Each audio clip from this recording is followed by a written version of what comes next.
Today I'm announcing that if Trudeau does not declare today an end to his forthcoming tax increases on food, gas, and heat, that we will introduce a motion of non-confidence and call for the House to be dissolved so Canadians can vote in a carbon tax election.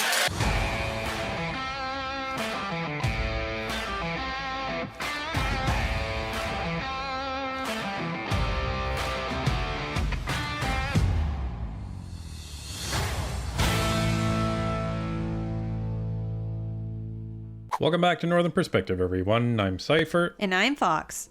The Liberals rail against Trudeau and the Cabinet to the point of indicating they might just defect over to the Conservative team, as Pierre announces a publicized non-confidence vote happening tomorrow on March 21st, 2024.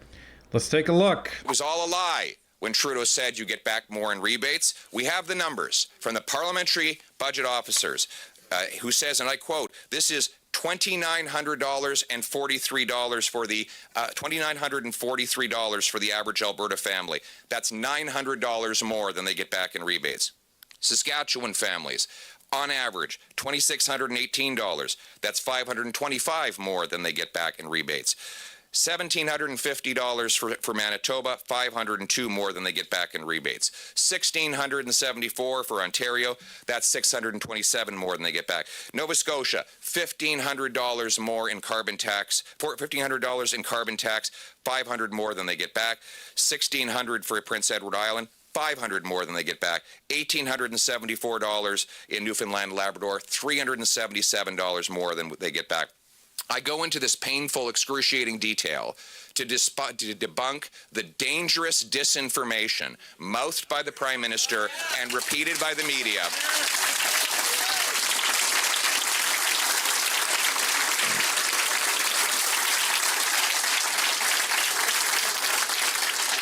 It is dangerous. You say you think I'm exaggerating by dangerous? You know what's dangerous? Malnutrition is dangerous.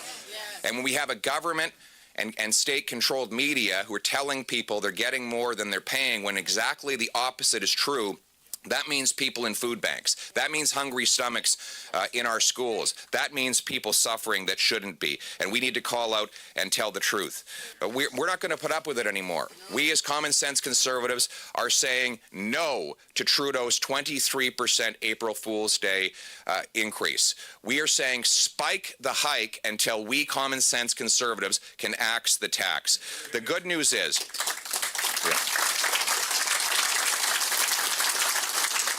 The good news is Canadians are good and decent people. They do not have to live like this. They should not have to give up on the things that we all used to take for granted, like affordable food and homes, all for the ego and incompetence of one man. Life was not like this before Justin Trudeau. It will not be like this after he is gone. We're going to replace the hurt he has caused with the hope that Canadians need.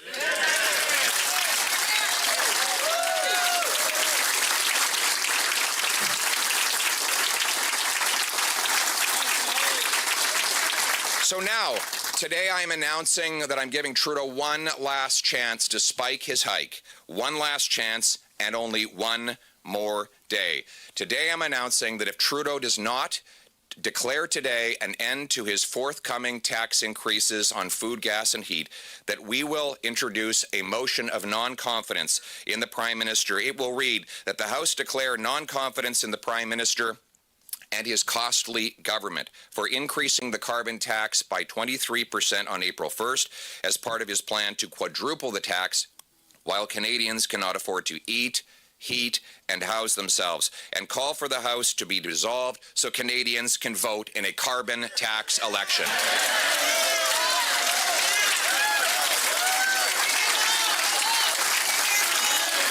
So that press conference occurred earlier today. Now, there would have been a budget non-confidence opportunity in about a month or two. And there was non-confidence votes in December because they had to do with the business of supply, which was the fall economic update. Isn't it interesting that all of a sudden Pierre is publicly saying he's going to introduce a non-confidence vote tomorrow?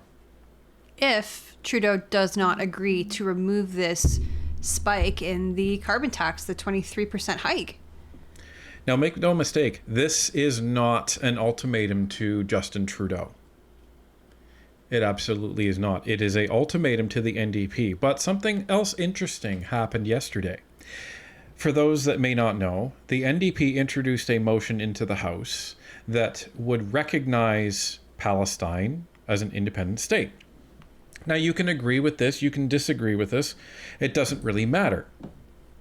What does matter is the fact that the Liberal Party was extremely divided over this vote. There are people that support the motion, and there are people that are absolutely against it. And there were some Liberals that didn't show up to vote at all. Because they didn't want to be a part of it. Now, one such Liberal that has been very, very much in favor of Israel and actually has stood with conservatives in their stance of Israel, he spoke out. This is what he had to say after the vote yesterday. Mm-hmm. So how do you feel then about your government colleagues who voted for this compromise resolution? Well, I mean, how do I feel about it? I think most of my colleagues, are not as invested in the issue as I am, and others would have voted for the original motion. I mean, we have a diversity of views. My issue is not with my colleagues. My colleagues have every right, like I do, to express themselves.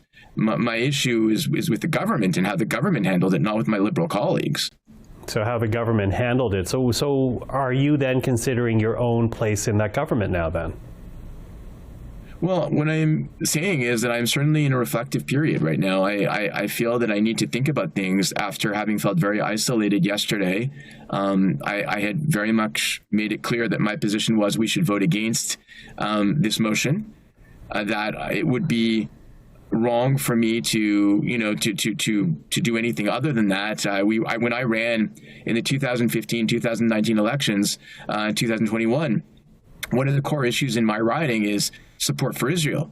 The Prime Minister was at a synagogue in my riding in 2015 where he stated that there would be no daylight between our position and the Conservative Party position on Israel, except we wouldn't make it into a wedge issue in Canada's Jewish community.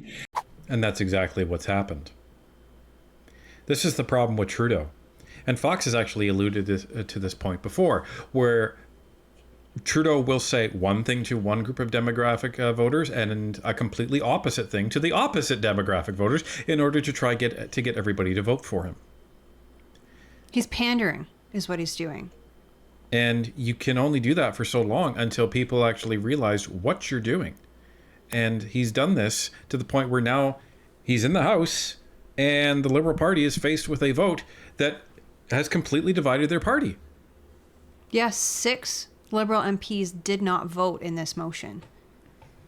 And now you have a no confidence vote coming tomorrow because Trudeau is not going to back down from his April 1st carbon tax increase. He can't. He's in too deep. So you now have the Conservatives bringing this motion tomorrow. Now, when we first heard this, we were like, why is he publicizing it? Something's different. Something's changed. Well, especially when there's going to be a non-confidence vote again in about a month for the budget. So why now? So this, we believe, this is Pierre's way of pinning Jagmeet to the wall and forcing him to make his choice. He can't make his choice a year from now. He can't make his choice 6 months from now. He has to make his choice now. So he's basically saying you're either with the Liberals and you are with the misery and suffering and destruction of this country, or you're against them. So he's really put Jagmeet in a corner. Now, given that the NDP actually put that vote out yesterday, it doesn't mean anything, that motion that they did. No, it's symbolic. But it also really split the party in two in terms of the Liberals. So it seems that was intended to do some damage to the Liberal Party. They already knew how the Conservatives were going to vote. They knew how the Bloc were going to vote. So there you go. So you have the NDP doing that. The NDP has been railing against the Liberals in committee to the point where some of the Liberals were making snide comments about even having the quote-unquote pharmacare, not pharmacare bill go through. And the other thing that the NDP have seen is this. This is reflective of the latest Nanos poll, which was done on March 15th. And what you see is a continued decline for the NDP. So what does that mean? That means that what the NDP has been doing isn't working. Since February 23rd, in four straight Nanos polls, their support has continued to decline. Nothing is stopping it from going down. So what they're seeing is pharmacare did nothing. School lunch program did nothing. Palestine vote did nothing. Nothing they've done has improved their voter base support. So what do? Well, obviously the Conservatives are doing something right. So is it time to get on the bandwagon with the Conservatives and finally have Jagmeet's moment in the sun so he can ride into a campaign with some actual momentum? Yeah, so he can be the one to say, look, we voted with the Conservatives. It was our vote that brought the government down. It was us. Look at us. Strategically, I think they have to, because everything gets that much harder for them after the 22nd. So this is Pierre's, this is his olive branch to the NDP saying, this is your last shot. You're not going to win the prime ministership, but maybe you can save a few seats. And if you play your cards right, you might be able to actually pass Trudeau in the campaign trail if you rail against him right now. Because if everyone's railing against Trudeau, everybody else wins. Well, and the other thing about this non-confidence vote, this can be accomplished without the help of the NDP tomorrow. And the way that would happen is there's about 90 Liberal MPs right now who are going to be losing their seats to a Conservative MP come the next election. They know that. There's nothing that they can do to save those seats because Trudeau has completely destroyed this party. They only need about 16 of them to vote with the Conservatives on this non-confidence motion, I should say with the Conservatives and with the Bloc on this non-confidence motion, in order to bring down the government. I mean, if you're one of these MPs who's been working hard for the last however many years that you've been in Parliament, and the guy at the helm is driving your party into the ground, driving this country into the ground, and you're just sitting by and watching it happen, knowing that you don't have a chance at re-election, then what's the point in sticking up for him anymore? Right. You may actually win more support in your riding if you stand up against the guy that's destroying the country, even though he's in the same party. So, ladies and gentlemen, tomorrow may be a very interesting day. Strategically, we know what should happen, but practically, we have to wait and see.